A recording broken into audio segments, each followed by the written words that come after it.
Gracias por compartir. Bueno, muy buenas noches, tardes para mí, días para los que nos estén viendo desde otros lugares. Quiero felicitar al doctor Orjuela por la presentación, excelente como siempre, y también quiero dar muchas gracias al doctor Campos por invitarme, por abrir estos espacios que me parecen tan importantes y tan significativos. Bueno, voy a compartir la presentación.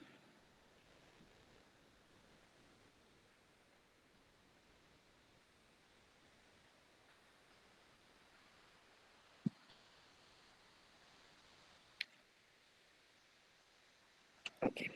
El día de hoy vamos a hablar sobre un tema que me parece muy interesante y que me gustó mucho cuando David me propuso hablar sobre él, y es el tema de la felicidad y la salud mental.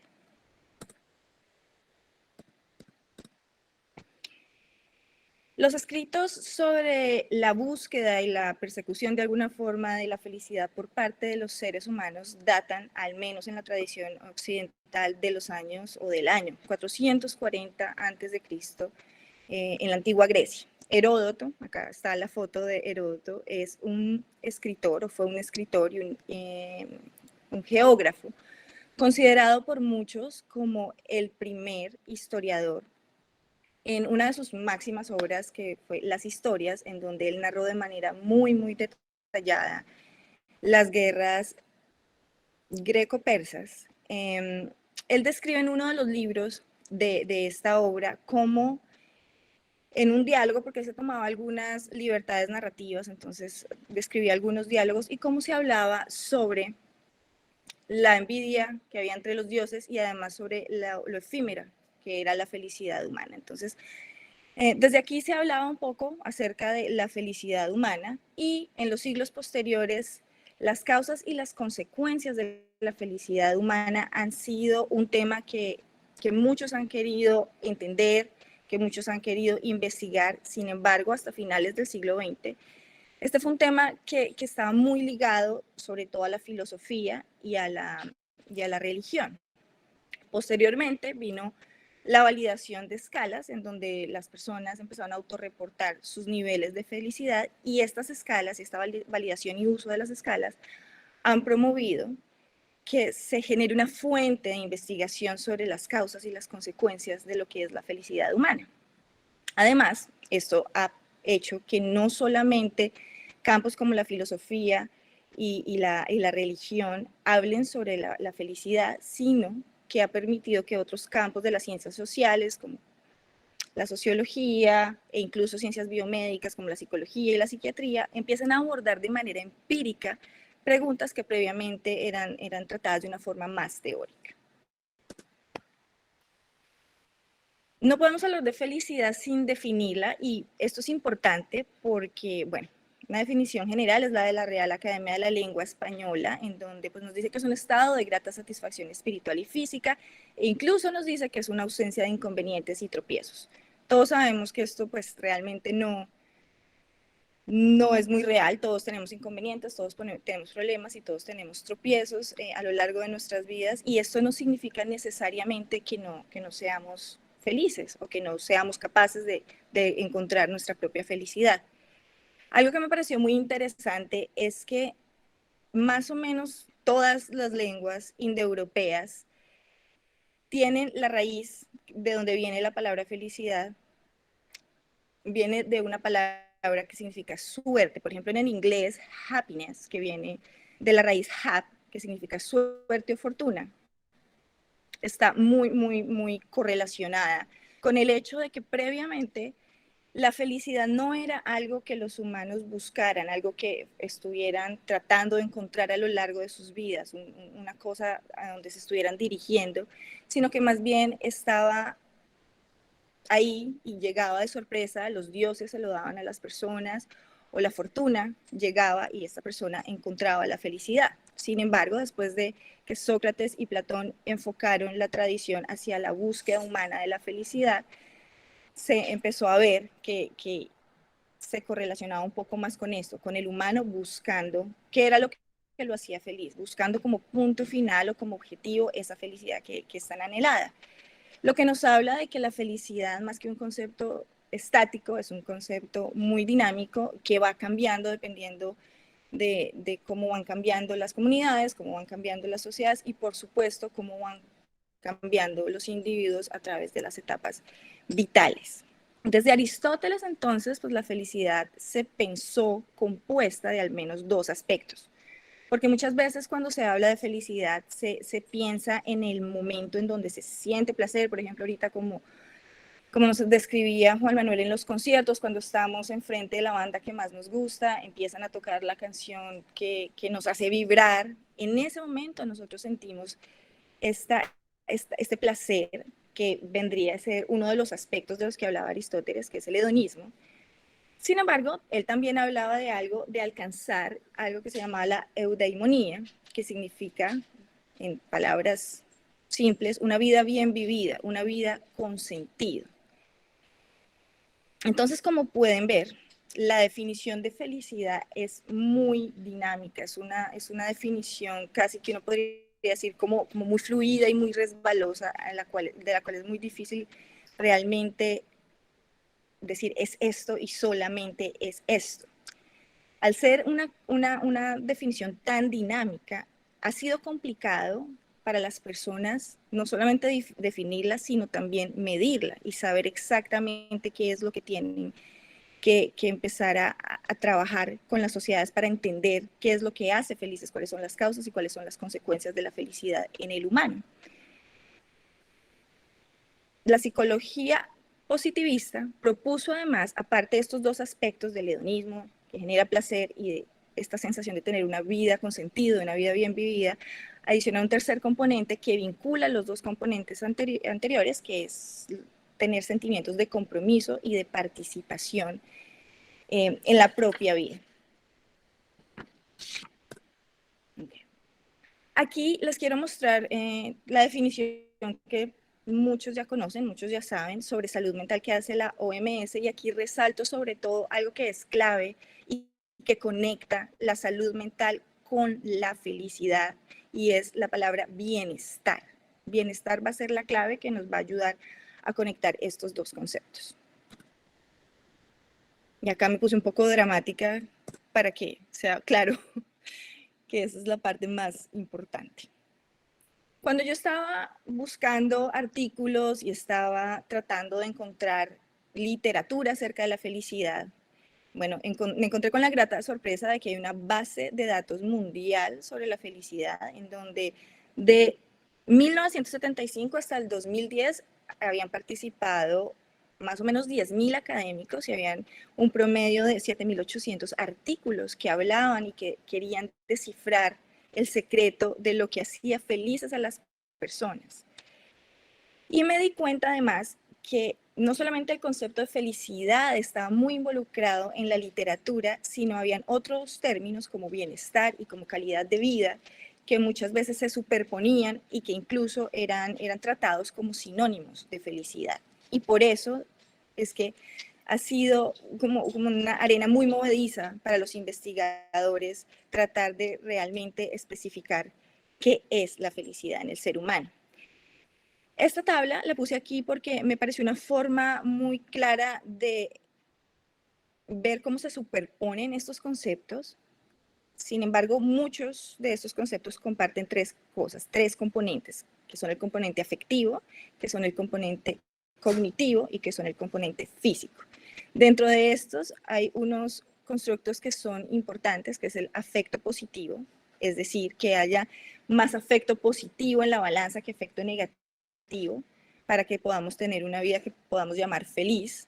El aspecto o el componente cognitivo, en donde hablamos de la satisfacción que tenemos con la vida que estamos viviendo. También el hecho de que hay personas que tienen una mayor predisposición, un temperamento en donde sus rasgos son unos rasgos más felices, por decirlos de alguna manera, y hacen una evaluación de su entorno y de sus circunstancias de una manera más positiva que otro tipo de personas, un funcionamiento positivo. Y en el componente físico se habla del constructo de la percepción de salud en general, global. Como pueden ver acá, muchos académicos han tratado de dilucidar El secreto de la felicidad. Hay artículos incluso desde el 84 hasta el 2000, 2008, 2010, lo que nos dice que esto lleva un tiempo largo en trabajo.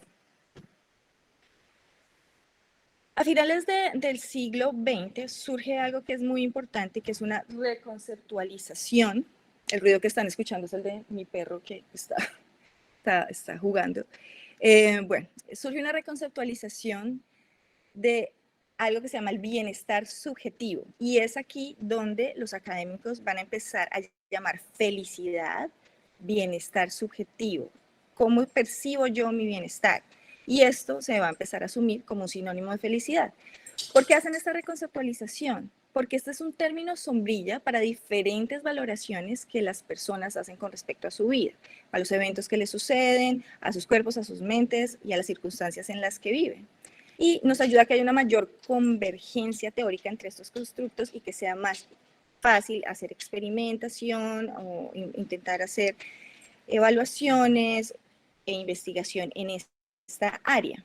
Hay algunos detractores de que se use el término de bienestar subjetivo como un sinónimo de felicidad y preferirían usar simplemente la palabra felicidad. ¿Por qué?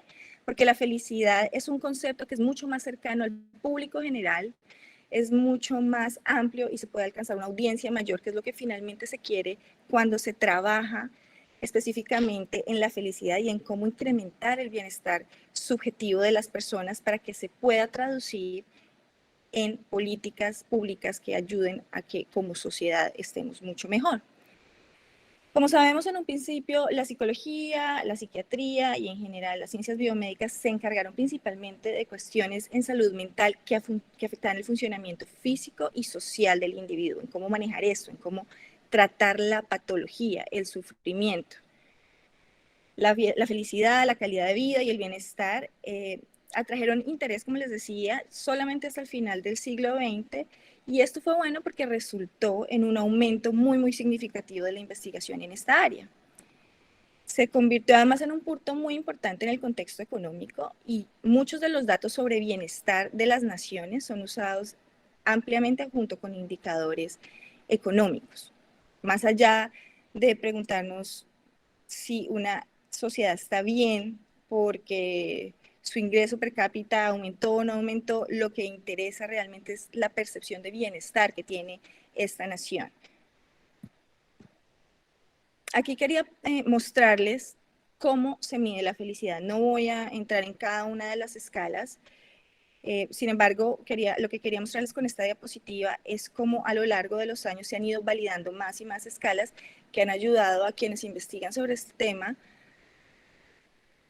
a evaluar de una manera objetiva y a medir los niveles de felicidad en los individuos y en las comunidades. Está, por ejemplo, pues lo puse en inglés por si quieren buscar las escalas, las encuentran más fáciles de esta manera, pero por ejemplo está la pregunta única que mide la felicidad, en donde lo que hacen ellos es que hacen una pregunta global y le dicen a la persona, ok, en general, con todo lo que está pasando en su vida, ¿usted cómo se siente en este momento? Y le dan una gama de respuestas que van desde estoy completamente satisfecho y feliz con mi vida, esto es terrible, nunca he estado peor, no me gusta mi vida.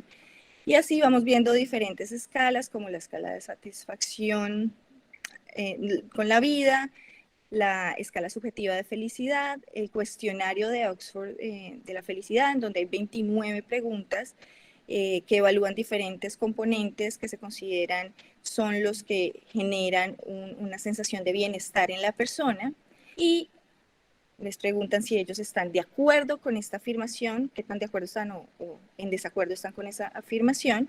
Y tenemos también el índice nacional de felicidad bruta de Bután.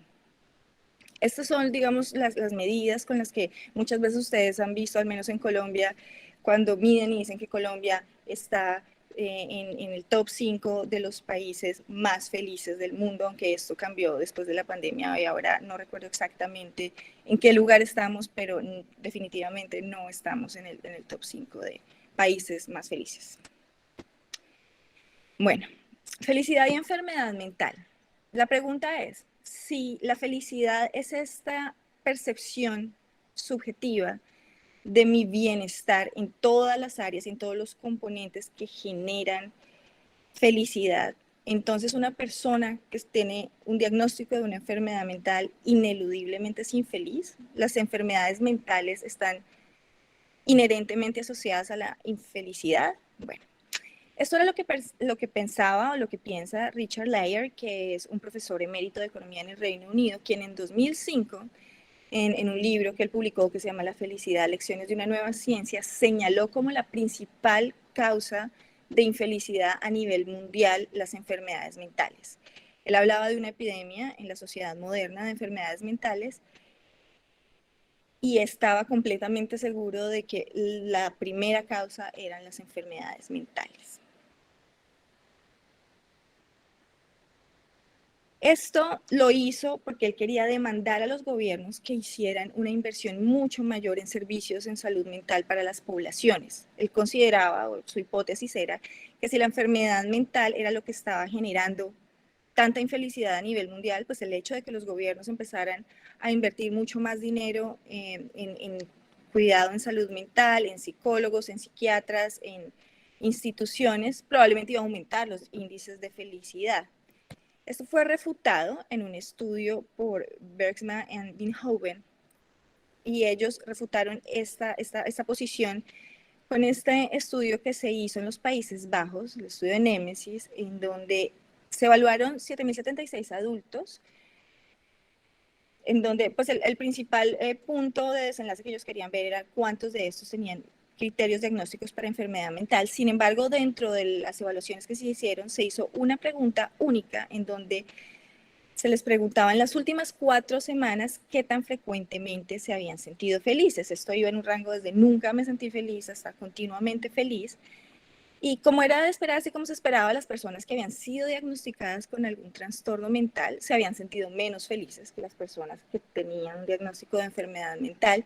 Sin embargo, si vemos acá en la diapositiva, en la gráfica, vamos a ver que aunque hay una diferencia, las personas que estaban en ese momento diagnosticadas con una enfermedad mental, en las últimas 4 semanas se habían sentido usualmente felices, a pesar de que el porcentaje era más bajo que las personas que no tenían diagnóstico.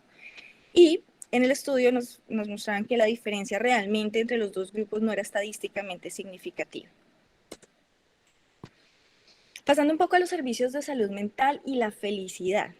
Como les conté previamente, Lyer en su libro exponía la necesidad de una mayor inversión por parte de los gobiernos en salud mental, porque la mayoría de los países para ese momento invertían, y todavía es cierto, menos del 5% de lo que invertían en cuidados en salud somática en estos servicios de salud mental.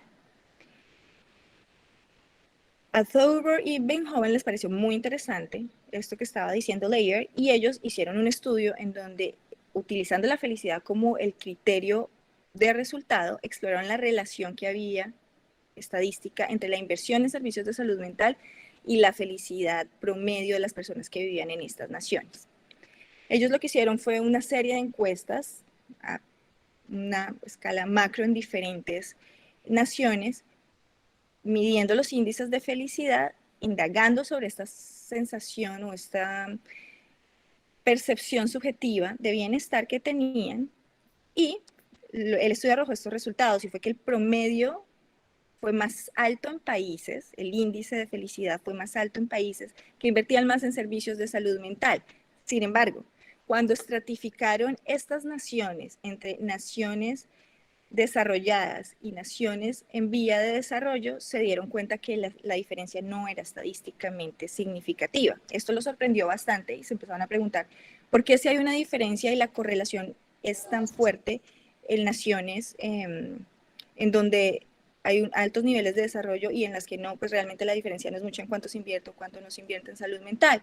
Una es porque es probable que en las naciones desarrolladas las personas consulten más a los servicios de salud mental, mientras que en otro tipo de naciones realmente llegar y acceder a esos servicios o buscar tener acceso a esos servicios es básicamente el último recurso que la persona tiene, y también porque en naciones más desarrolladas el resto de componentes que se agregan para generar esa sensación de bienestar subjetivo, pues están suplidas básicamente. Sus ingresos, tienen un trabajo estable, tienen unas buenas relaciones interpersonales. Entonces es posible que hayan variables de confusión en ese estudio que hayan hecho que se haya encontrado esta diferencia. Ya casi para terminar,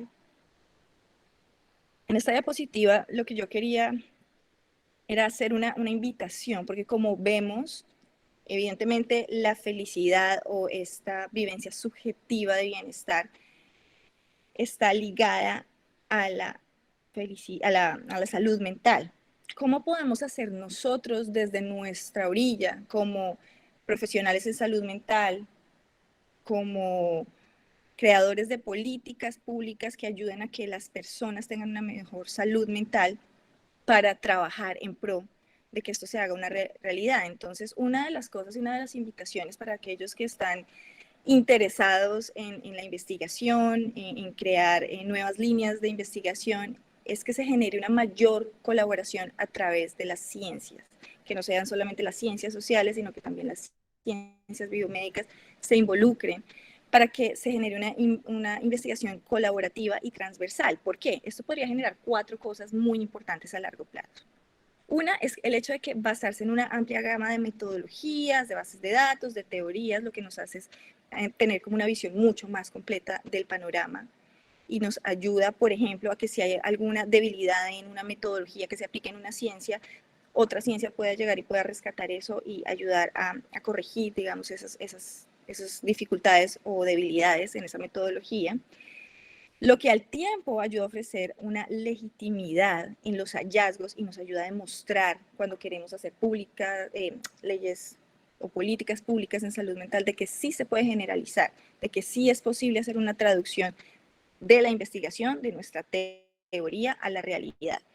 También el responder a la pregunta de cuándo, cómo, dónde y por qué, diferentes factores, esto puede incrementar el hecho de que se generen y se creen nuevas pruebas piloto y esto se traduzca, como les decía previamente, en reformas y en leyes, y que se ofrezca un nuevo punto de vista a misterios o enigmas que estaban en el pasado, que están en el presente y que ciencias sociales únicas no habían podido realmente resolver y responder. Mirando al futuro, y ya para terminar, ¿cómo podemos progresar a una ciencia del bienestar más amplia y efectiva? Una cosa muy importante es cambiar el enfoque como individuos, cambiar el enfoque como profesionales, e incluso como generadores de políticas de salud pública, porque de hecho esta semana que iba en el carro con mi hija, yo prendí el radio y empezaron a hablar sobre noticias del mundo y en general, y mi hija me preguntó por qué en las mañanas las noticias, en cambio de hablar de todo lo malo que estaba pasando en el mundo, no se enfocaban en las cosas positivas o en las cosas buenas que se podían mejorar o que estaban bien para que las personas pudieran irse felices y tranquilas al colegio o al trabajo mientras escuchaban las noticias. Y me pareció muy interesante y se relaciona con esto que les estoy diciendo acerca de cambiar un poquito el enfoque. Porque la investigación y las políticas e incluso los tratamientos están muy fijadas en la identificación y en el manejo de los desenlaces negativos. Cuando ya tenemos nuestro paciente que está deprimido, cuando ya tenemos el paciente que está muy triste, que ya tiene una patología establecida. Pero lo que nosotros podemos hacer es enfocarnos un poco en cuáles son esos componentes que generan un bienestar en esta persona que pueden trabajarse. Puede que el resto de cosas esté mal, puede que él no pueda dejar su trabajo y eso es lo que le esté generando más malestar, pero cuáles son esos puntos específicos y esos componentes en los que esta persona realmente sí puede trabajar, sí puede incrementar para que esta sensación de bienestar subjetivo sea mayor y pueda tener una sensación de que sí, realmente su vida tiene un propósito, tiene una vida que está llena de disfrute y de placer. Y lo otro es perseverar. ¿Por qué perseverar? Pues porque hay evidencia en varios campos de investigación que decisiones políticas y decisiones que se hacen en general tienen una tendencia natural a continuar creyendo en la validez de lo que ya existe, de los abordajes que ya son existentes, descartando nueva evidencia. Como vemos, estos estudios empezaron a finales del siglo XX, 1974, ya se estaba hablando de la felicidad, de cómo vamos a medir la felicidad, cómo podemos traducir esto para que tengamos gente y naciones más felices. Y lo que estamos viendo es que ya se están uniendo nuevas ciencias, que ya tenemos formas de medirlo, que ya tenemos formas de aplicarlo. Y esta perseverancia es lo que nos puede llevar a nosotros a que realmente podamos tener un impacto en la felicidad, el bienestar y finalmente en la salud mental de las personas. Muchas gracias. Muchísimas gracias, Nathalie. Excelente ponencia. Qué claridad. Y ya con estos conceptos así bien definidos, sin duda todos podremos sacarle mucho más jugo a la conferencia del doctor Garciandía, que es mañana y que va justamente en esta misma línea que tú hoy has inaugurado. Muchísimas